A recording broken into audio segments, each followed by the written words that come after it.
God, where did I go wrong? What did I do to deserve this? I hurt. I hurt so much. I'm finding escape in the darkness.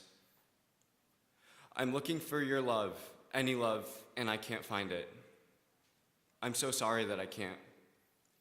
I can't understand this. I don't understand this.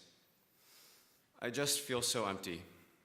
Sebastien Quach, Sunday, March 9th, 2015.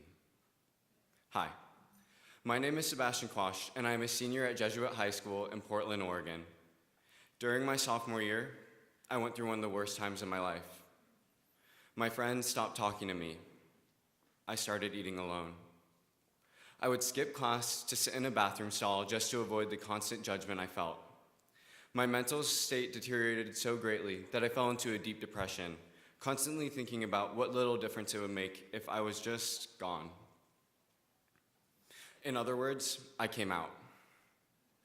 Ever since I was young, I saw God as someone who would restrict me as an individual. I thought of it like water and oil, the water being the consummation of my life, my sexuality, perspective, and so on, and the oil representing God.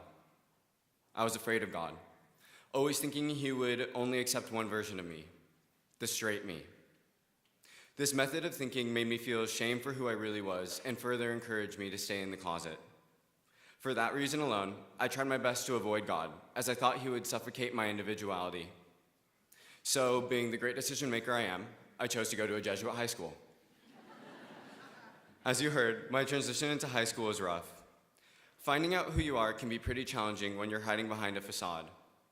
While I desperately tried to cover up my sexuality, a handful of people had their suspicions. One day, during my freshman year, I opened my backpack in a class. I took out my notebooks and froze, my heart dropping into my gut. Fag. Queer. Pussy. These hateful slurs were written all over my notebooks. I was so scared. I felt so vulnerable, not knowing who wrote those atrocities or why. This feeling followed me like a shadow until I came out during my sophomore year. During this time, I couldn't really trust people, even my friends. Every face I saw, every person I talked to, was just another person who could have written those words. I can remember the first time I came out to someone vividly. It's actually another demonstration of my great decision-making. While a good friend of mine, who wasn't a good driver in the first place, was driving me home, I randomly blurted out in the middle of a conversation, "Wendell, I think I'm gay." The car swerved a bit, and she didn't say anything at first, letting me soak in the uncomfortable silence. Finally, she turned to me, her face lighting up, and said, "Seb, that's amazing. Seb, you're amazing. Seb, I'm so proud of you." After coming out and developing my faith, I began to see God appear vicariously through my relationships with others. Before I came out, I could not see God present in my life, as my relationships with others were artificial. Concealing this vital part of my identity, my relationships with others were dishonest. That first time coming out was like crossing the finish line of a marathon. For the first time, I felt God. He was in the corners of Wendell's smile as she accepted me with her whole heart. I felt so free. I didn't have this burning weight on my chest anymore. Because I was hiding from people's judgment for so long in my life, I was also shutting myself off from God's love. People tell me how courageous I am for coming out. They think of it as some horrible transition in life, something to be afraid of. While I did struggle after I came out, I was also able to embrace myself for who I really was. Yes, I got to know pain and solitude, but effortless joy and compassion also became my companions. Most of the people in my life greeted me with unconditional love. I didn't have to be scared anymore, to always be looking over my shoulder, worrying if someone would find out. Furthermore, God became much more present in my life. Coming out allowed me to realize God was not oil, but instead, he was salt. Not only did he mix well with the other parts of my life, he enriched them, bringing light into my life that I had never seen before. My once wandering spirituality was now grounded by God, specifically the Ignatian spirituality. Not only did my faith grow through belief and feeling of God's presence, but I also began to incorporate justice as a key aspect of my faith. The light God showed to me came in the form of insatiable passion, a calling to fight for the LGBTQ+ community and against the injustices that haunt us. To live out my calling as well as I could as a sophomore in high school, I joined Unity Club, a LGBTQ+ resource at Jesuit. There, I found people who reminded me of Wendell. They were warm, accepting, and full of love. They shared passions similar to mine, using their faith to fight for others' equality and for those marginalized by society. These people wanted to both nurture and challenge their love by putting it into action. Essentially, these people wanted to treat minorities with mercy in action, morphing their unconditional love into fighting for others' equality.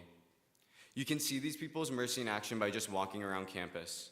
There are gender equality signs pasted on walls, compliments glued upon lockers, people running up and hugging each other, even if only a day has passed.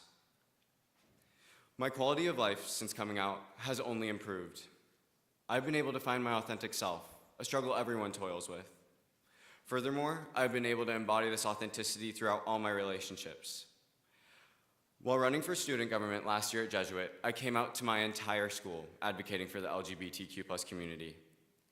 I have spoken at retreats on how pivotal my coming out was in my journey of life. No longer am I the quiet, shy freshman who constantly felt at risk of being outed. Now, I work my faith around my works of love, implementing mercy in action throughout all my relationships. While my life has improved since coming out, there is still a plague of hate infecting the LGBTQ+ community. I hear peers laughing at jokes stereotyping us. On social media, I see slurs thrown around like jokes, like our pain is to be compared to a schoolboy's insult. I see kids being bullied in the halls for expressing their true selves. Figures of power use hateful rhetoric to alienate us. They inhibit our identities. They take away our strength. They try to squander our love. We are still fighting, still struggling, still having to fear for our lives if we choose to express who we really are. In times of despair, we need hope. I know that recently I have lost hope. I have been terrified that my identity will not be respected, that my dignity will be ignored. I am a human being, and yet I am not treated as one. I was scared to even speak here today. I was afraid that I would be judged and laughed at. However, I came to realize that we can be the hope we need. Hate will never overcome love. There is no darkness that will overcome the light. As the hands and feet of God, we must exemplify hope and love for not only ourselves, but for others as well.